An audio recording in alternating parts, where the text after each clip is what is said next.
Iyi ni radio BBC Gahuzamiryango. Ivugira i Londres kuri metero 19, 25, 31 na 41 ku mirongo ya FM mu karere k'ibiyaga binini no kuri internet kuri bbcgahuza.com.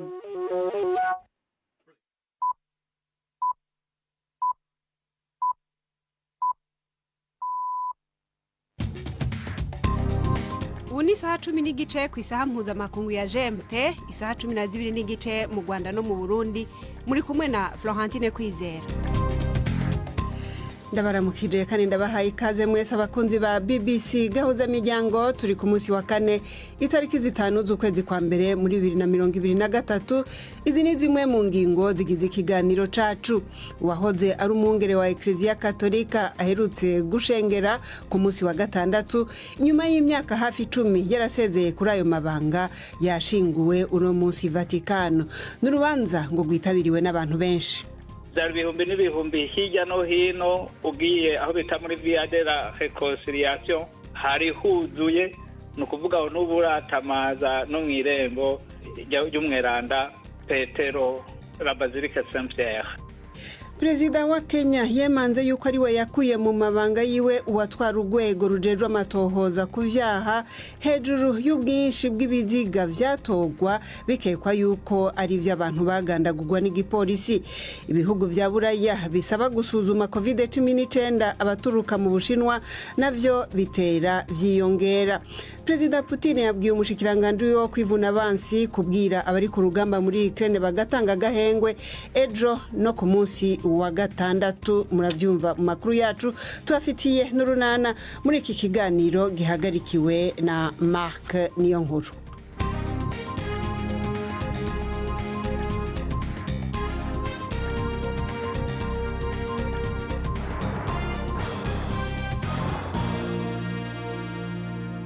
Nongeye kubaha ikaze. Uwahoze ari umwungere wa Eklezia Katolika Papa Benedicto wa 16 yashinguwe mu ruhafu ruri munsi y'isengero ya Basilique yitiriwe Petero Mutagatifu i Vatikano, inyuma y'imisa yo kumusezera yitabiriwe n'isinzi ry'abantu ku kibuga citiriwe Petero Mweranda cari gitwikiriwe n'igifungu no musi mu gatondo. Papa Francis niwe yararongoye iyo nkuka y'imisa ashigikiwe n'ibihumbi by'abandi bihebeye Imana bo mu ishengero Katolika. Navuganye na Furera Innocent Manirakiza, nawe yari Vatikano mu gitondo anyiganira uko urwo rubanza rwo gusezera ubwa nyuma Papa Benedicto wa 16 rwagenze. Hari abantu benshi cyane, uravye nko mu bari imbere, ni ukuvuga abo twokwita abapatriarche, abarongo y'ama eglise y'ama sengero ya orthodox, hakabaho abakardino, hakabaho abepiskopi katolika. Nta muntu ari kwiha gushobora kubaharura, byari ibihumbi n'ibihumbi. Bona bajije ambwiye ati yarafise akanimero bategereza ko bavise kugira binjire, nimero y'ibihumbi 3, bisigura ngo byari ibihumbi n'ibihumbi by'abasacerdoti. Imisa yabereye hanze y'ingoro yitiriwe Petero Mweranda, nahone bari bakubise harazima abantu basanze, no kuvuga ngo byari ibihumbi n'ibihumbi hirya no hino, ugiye aho bita muri via de la reconciliation hari huzuye, ni ukuvuga ngo n'uburatamaza no mu irembo ry'umweranda Petero la Basilique Saint-Pierre. Nukuvuga ntuburashika muri ca kibuga bita ngo ni Saint-Pierre Square. Hoho hari huzuye cyane. Nukuvuga utarinjirayo neza ukiri kurahatamaza, aho hose yari mirongo idasanzwe, niho abajeje umutekano wanashima bari bahagaze bagerageza gukontorora abariko barinjira. Nukuvuga uwo mwavuganye yarafise nimero y'ibihumbi 3 n'ibirenga, ari mu bagiriye ibakwe ryo kwinjira muri Basilique ya Petero Mweranda. Wari mu basacerdoti gusa, mu basacerdoti bariko bafashanya n'umwungere wa Eklezia guhimbaza misa. Tugiye kuvuga mu bakristo basanzwe nta nimero babahaye, kuko byari ibihumbi n'ibihumbi byavuye hirya no hino, ku buryo bw'uko ivy'amanimero bitari kwiribwa birasabwa mu gihe batari bagiye gusomera imisa imbere muri Basilique Saint-Pierre. Imisa yabereye hanze.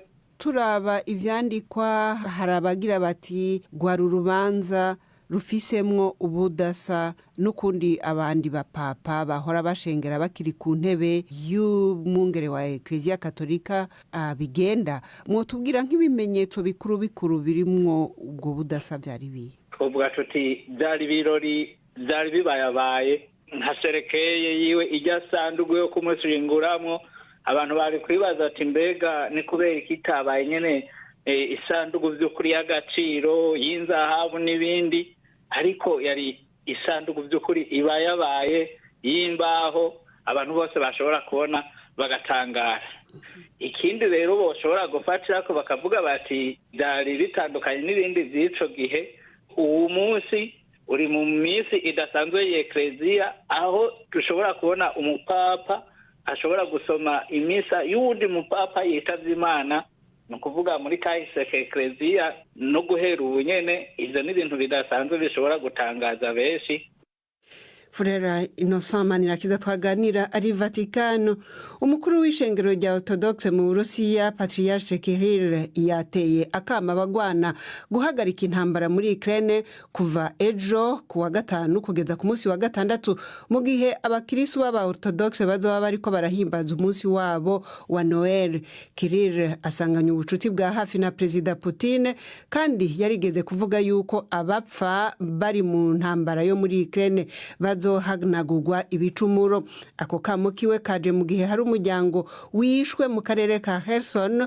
Uwo muryango ugizwe n'umugabo n'umugore n'umwana w'imyaka 12, bikavugwa yuko bapfuye bariko bategura imfungurwa za Noel igihe ikimanyu c'igisasu cagwa ku nyubakwa yabo. Inyuma yaho rero yako kamo k'umukuru w'abakristo b'aba Orthodoxe mu Burusiya Kirill, Perezida Vladimir Putin yabwiye umushikiranganje wo kwivuna abansi Sergei Shoigu kubwira abari mu rugamba muri Ukraine guhagarika intambara kuva ejo ku murango gushika ku munsi wa gatandatu aho abakristo b'aba Orthodoxe bazoba bariko bahimbaza Noel. Itangazo ryiwe risaba uruhande rwa Ukraine nago nyene kubigenza gutyo, aho yavuze yuko aba Orthodoxe bari mu duce turimo intambara bakeneye uburenganzira bwo kuja mu misa. Kare Mikhailo Podolyak yunganira Perezida wa Ukraine yiyamirije ico ciyumviro co gutanga agahengwe bishingiye kuri Noel y'aba Orthodoxe, aho yavuze yuko bisa n'umutego. Umwe mu barutsindiye agashimwe k'amahoro kitiriwe Nobel ko mu mwaka uheze yashengejwe imbere ya sentare muri Belarus. Ales Bialyatsky yashinze umugwi uharanira agateka kazina muntu Vyasna, akaba ariko aburanywa kumwe na bagenzi biwe babiri Valentin Stefanovic na Vladimir Labkovich. Bashobora gucibwa igihano c'umunyororo w'imyaka 12 ku vyaha bifitanye isano n'amafaranga y'itagisi. Muri urwo rubanza rubonwa na benshi nk'ugwa politike. Ni inkuru ya Will Vermont mushikirizwa na Jean-Claude Mwambutsa. Amafoto yafatiye imbere mu cyumba cy'urukiko yerekana izimirimbanyi z'uburenganzira bwa muntu eshatu: Ales Bialyatsky, Valentin Stefanovic na Vladimir Labkovich, bicaye mu myanya y'abaregwa bazengurutswe n'akazitiro k'ibyuma. Bose uko ari batatu bari bambaye amapingu. Hari ku nshuro ya mbere abantu bari babonye Bialyatsky kuva aho herewe igihembo cya Nobel umwaka ushize. Iki gihembo akaba yaragitsangiye n'izindi mirimbanyi ebyiri, uwo muri Ukraine n'ukomoka mu Burusiya. Muri Belarus, Vyasna umuryango uzwi cyane urengera ikiremwa muntu wagize uruhare rukomeye mu kuvuganira abantu bataye muri yombi mu rwego rwo kubacecekesha nyuma y'imyigaragambyo ya rubanda mu mwaka w'2020 yamaganaga ubutegetsi bwa Alexander Lukashenko. Ales Bialyatsky na bagenzi be batawe muri yombi n'igipolisi mu kwezi kwa karindwi ku mwaka w'2021, bakaba bari mu nyururu kuva icyo gihe. Imwumva ni BBC Gahuzamiryango, tugeze ku isaha imwe buri iminota 21 mu karere k'ibiyaga binini. BBC Gahuzamiryango Igoma ni kuri FM 93.8. ibihugu vya buraya biriko birashiraho ingingo zo gusuzuma COVID-19 ingenzi ziva mu Bushinwa bitera vyiyongera. Ibi bikaba biriko biba mu gihe ubutegetsi bw'Ubushinwa nabwo bwashubije ku majambo yo kubunegura avuga yuko bugabanya ibitigiri bitangazwa vy'abanduye mu nzira yo guhishira intera ubwandu bwa COVID-19 bugeze ko ngaho mu Bushinwa. Inkuru ya Jessica Parker mwishikizwa na Prime Ndikumagenge. Ubudagi, Ububirigi na Swede byose vyamenyesheje imigambi yo gusaba ko abantu bashika bavuye mu Bushinwa boba babanje gupimwa COVID imbere yo kurira indege. Ingingo nk'izo zarafashwe kandi n'Ubufaransa, Ubutaliyano na Espagne. Ibyo vyisunga inama z'ishirahamwe rya Buraya ryasavye yuko hokomezwa ingingo zo gucungera ico kiza. Ubutegetsi bw'Ubushinwa bugoma bushimika bwemeza ko ataco buhisha ishami rya ONU rirabamagara ku isi OMS kubijanye n'amakuru y'ingene iyo ndwara yifashe muri ico gihugu. Aho ni nyuma yaho iryo shami rivugiye ko ico gihugu gitanga ibitigiri bitari vyo kuri iyo ndwara kuvyerekeye ayinjizwe ibitaro n'abapfa. Mukanya tukimara kuva muri iki kiganiro no kuvuga isaha 11 ku isaha mpuzamakungu, inama nshingamateka ya Leta Zunze Ubumwe za Amerika irongera gukorana bagerageza gutora userukira urwo rwego inyuma y'iminsi 2 bananirwa guhuriza ku muntu umwe kubera abahagararije bo mu mugambwe w'abarepublikani. Uno munsi rizoba rigize itora rigirindwi kuri kandida Kevin McCarthy, nubwo yagize ivyaheba wewe n'ubu ntarashobora kugondoza intagondwa zo mugambwe wiwa Republican. Uyo mugambwe waronse ubwiganze mu nama nshingamateka mu matora aheruka yo hagati mu kiringo. N'ubwa mbere rero umukuru w'inama nshingamateka adashotse yemezwa ku itora rya mbere mu kiringo c'imyaka igera kwijana. Uko kudadaza kukaba gutumye abashingamateka badashobora kurahira kugira ngo batangure gutora amategeko. Perezida wa Kenya William Ruto yahishuye yuko ari we yirukanye uwari akuriye urwego rujejwe amatohoza ku vyaha kubera ubwinshi bw'abantu bapfa bishwe n'igipolisi. Yari yavuze mbere yuko George Kinoti yatanze imihoho ubwiwe.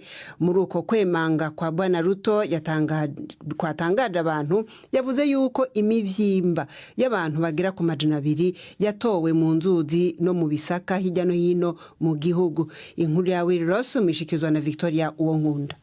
William Ruto yasobanuye polisi nk'urwego rw'igize ishyano. Abanyakenya bazi neza ko ubuhubutsi bw'urugomo rwa polisi bumenyerewe. Ariko mu kiganiro yagiranye n'itangazamakuru ryo mu gihugu, perezida wabo yatanze andi makuru ateye ubwoba. Yavuze ko kuri sitasiyo ya polisi Nairobi hari konteneri aho abantu bicirwaga. Bwana Ruto yabwiye urwego rugenzura polisi gukora iperereza ku bwicanyi ndetse nasezeranya ubutabera. Ariko umukuru wa polisi aherutse kuvuga ko urwego rwe rudakwiye gukangwa n'icyo yise abantu bivanga bari gusaba itabwa muri yombi ry'abapolisi. Ni amagambo yerekana ko umuhate wose wo kuvugurura urwego rwa polisi uzahura no kuganda.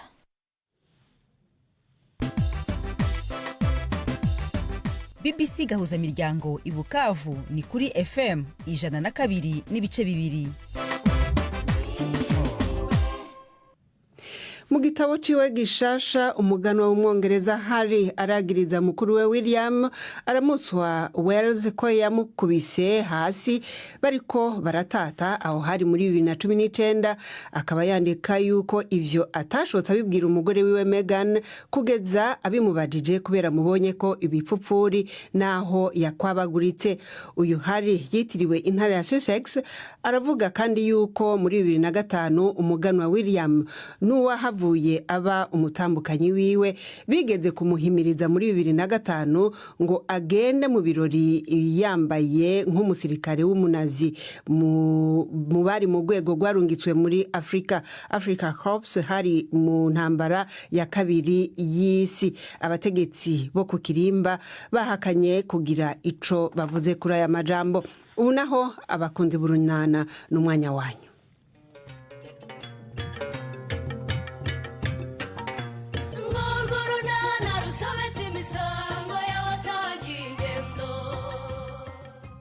Nyuma y'iminsi myinshi Petero yongeye kumvikana Nyarurembo. Icyakora ngo afite inzitizi zo gusura Mutesi. Hagati aho uburwayi bwa Honorine bwamenyekanye. N'urunana. Muturumva umeze uteze?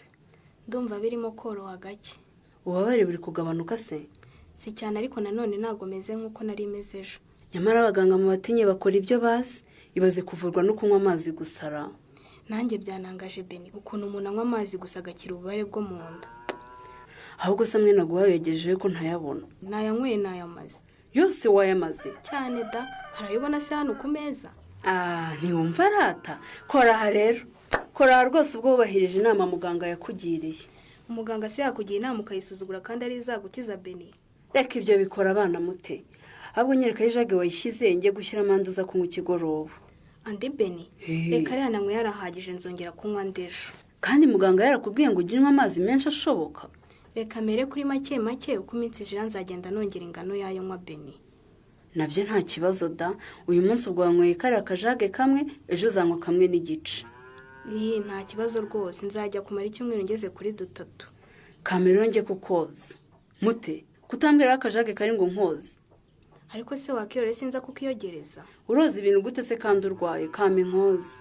Reba aho munsi y'igitanda niho kari. Ye? Mute. Ibyo ngweraga byose wambeshyaga amazi wayahishe ntayo nyweye. Ndumva n'amazi nshaka kunywa Beni. Umva nkubwire Mute. Si ngombwa kumbeshya rwose. Ubuzima n'ubwawe. Uri umuntu mukuru nturi umwana. Uranyumva neza? Akwirwa umbeshya rero ngo wakoze ibyo abaganga bakubwiye kandi utabikoze. Ushaka wambwiza ukuri kuko ntacyo nakugira. Nyine nubwo ntayashaka ariko yashyira imbere yanjye ndaza kuyambaho nyanywe nta kundi. Mute, nakwinginze kenshi ariko maze kunanirwa pe. Ngayaho nyashyize niwumva gufitiye akamaro yamwe niwumva nta kuyareke. Reka kurakara Beni, humura ndayanywa rwose. Ahubwo se nta mayinite ufite ngo nize Beni? Mayinite se kandi yo guhamagara ndi? Ndashaka guhamagara Petero nkumva amakuru ye. Namenye ko yaje mu biruko kandi kuva yagere naho naraza kundeba ngo ari bukomeze. Akubanza gutekereza ku buzima bwawe urimo uratekereza Petero.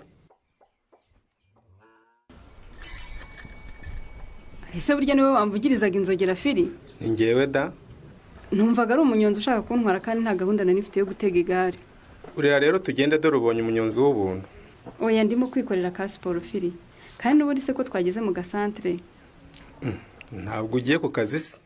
Oya muri iyi minsi ndi muri kakonje. Ubu nigire kugura ibikoresho byo gukoresha muri salon de coiffure yanjye.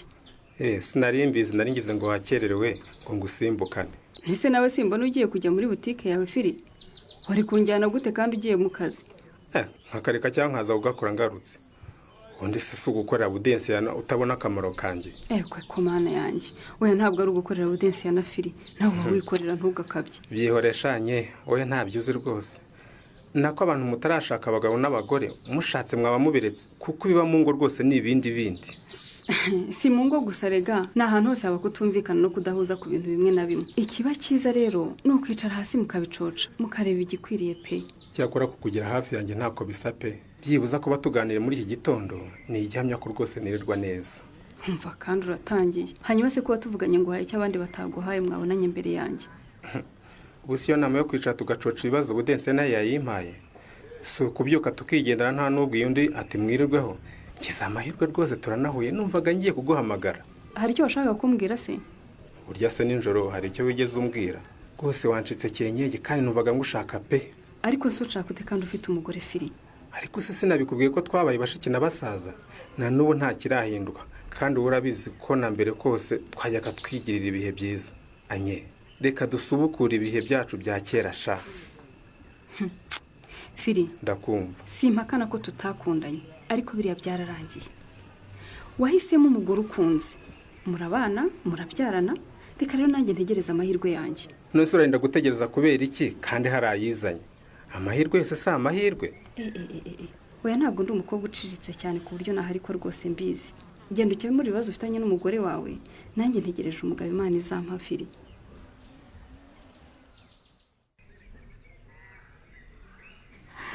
Ihangana Nori, akiri uyu rwose ubutamire wumve ko munda hazama agacucu sibyo? Ini ni cy'umwuka byaramo. Nori, n'umuneke urabanze koko? Jyana hirya kure cyane Kareme. Sinshaka kumva impumuro yawe. Nako nawe sinshaka no kureba. None se ubu burwayi ndamenya ari ubuhe mwuka agira Imana? Umuntu tumwe ndabona uri muzima ubundi ukaburi hasi. Urabumenya ute se kandi narakubwiye icyo ndwaye ukaba udashaka kucyumva Kareme. Oya biriya by'amarozi ntabwo ari byo Nori. Niyo wabintera mu rushenge sinabyemera. None se uremeza ko ari iki? Twisuzumishije malaria barayibura. nimugoroba ndi mutaraga mu gitondo nkabyuka narembye. ntabwo nayimenya ariko tugiye kwa muganga bayitubwira. None se ntabwo twagiye ku mujyanama w'ubuzima bakampima bakabura icyo ndwaye. Ariko yatugira inama ngo nukomeza kurwara tuzajya no ku kigo nderabuzima dufatisha ibindi bizamini. Hari igihe wenda yaba ari indi ndwara igira ibimenyetso bisa n'ibya malariya. Ariko iyo ndwara yindi kuyo utayumva ngo usobanukirwe iyo ariyo Kareme. Honore kuri ubu niyo wagira uti ntiwanshuka ngo mbyemere uribuka ubushize ukuntu wanze kwivuza ngo ni amarozi kugeza n'ubwo inda wari utwite ivuyemo kubera kutivuza kare. Ubundi kuki ukomeza kwihambira ku by'ubushize kandi noneho narivuje indwara bakayibura. Umujyanama w'ubuzima ntumwemera se? Ndamwemera ariko nzemera iby'umubwira ariko tumaze kuva no kwa muganga.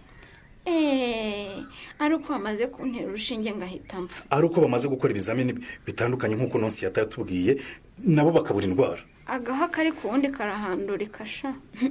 Nyamara ubwo ari wowe urwaye ntiwakwemera ko ngukereza ngo turajya ku kigo nderabuzima. Wahita umbwira uti njyana ku muvuzi gakondo vuba ntarapfa Honori. None se ubunda kwanga Honori? Iyaba unkunda rero nawe ntubunkerereje gutya waba wihutiye kunjyana kumvuza aho nkubwira. Noneho karabavura rwose njye kukuvuza ku kigo nderabuzima nitugeraho bakabura indwara sibyo? Aba ariko dutekereza kujya mu Kinyarwanda.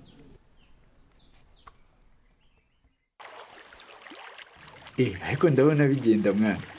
Shaho urebye ntari bimwana. Uzanye igare ndamwogereza, uzanye akamoto nkako kubiti cyangwe imodoka zose nyinshi ariko biramfasha nkayabona kabisa. Ntibona yo kurya se sayo. Kandi noneho amahirwe wagize nuko ari mu gishanga. Amazi aba ari hafi yawe. Andi mahirwe rero utazi. Ngitangira hari abansakurizaga ngo icyo kinambu gishyize mu gishanga ngo kigiye kwangiza ibidukikije ariko kugeza ubu nta ngaru ndabona. Niba Rufonse ataraza kugusakuriza se inde wundi waza kuguteza ingaruka umva gitifu ntiyakwigera aza hano rwose.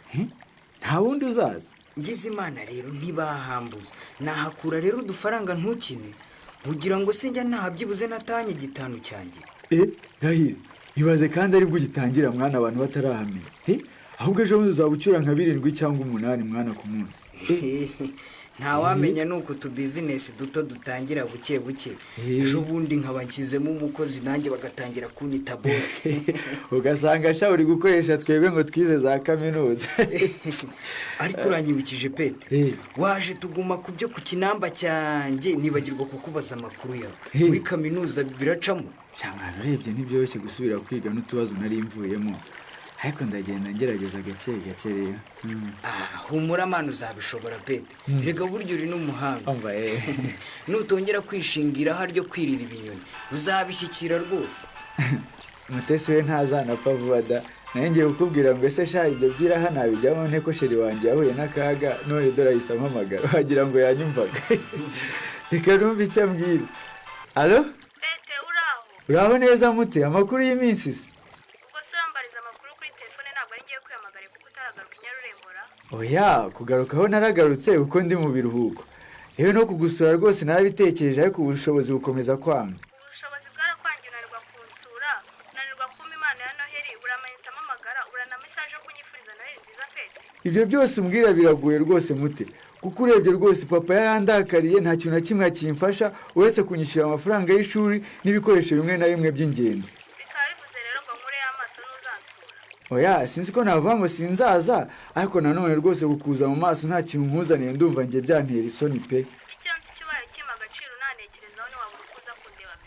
Ubu se naza kukureba gute koko mute?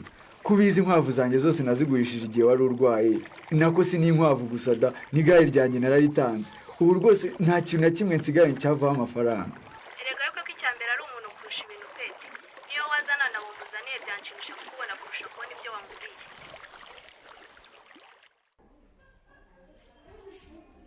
Muga nizere ko noneho hari icyo mwabonye pe kuko mwafashe ibizamini byinshi rwose ntihabura ikigaragaza uburwayi. Sinzi uko nabivuga ariko ibizamini byose twafashe Honori biragaragaza ko nta burwayi afite. Byose muga.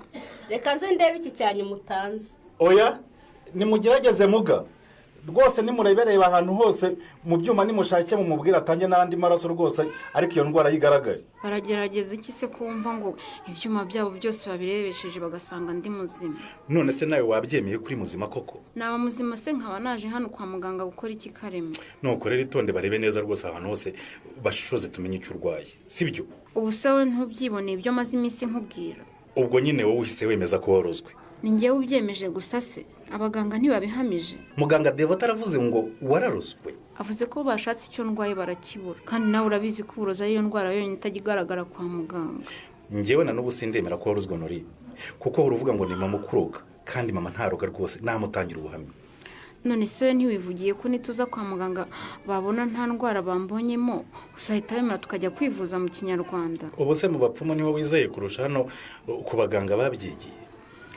Erega baba bafite ibyo bize ariko hari n'ibyo batize di. Ahubwo ngwino dutahe vuba njye kwishakira umuvuzi ukomeye n'ahangaha muri aka gace. Yewe hari ikizamini kibonetse nyuma kandi hari ikintu kigaragaje. Ikigaragaje ko arwaye ikimuga? Si uburwayi ahubwo Nori nerasiteni. Nibyo koko se muga? Turiya tubazo agira mu gitondo n'utumenyetso tw'indi kiri mu gihembwe cya mbere. Muga uravuze ngo narasamye. Mbasa nyine yewe yutega mutwe ariko wumve ntukaranduguza abaganga. Aratubwiye ngo Imana yumvise amarira yacu none iradushumbishije wowe mwashije waje we ngwino cyuzuzo.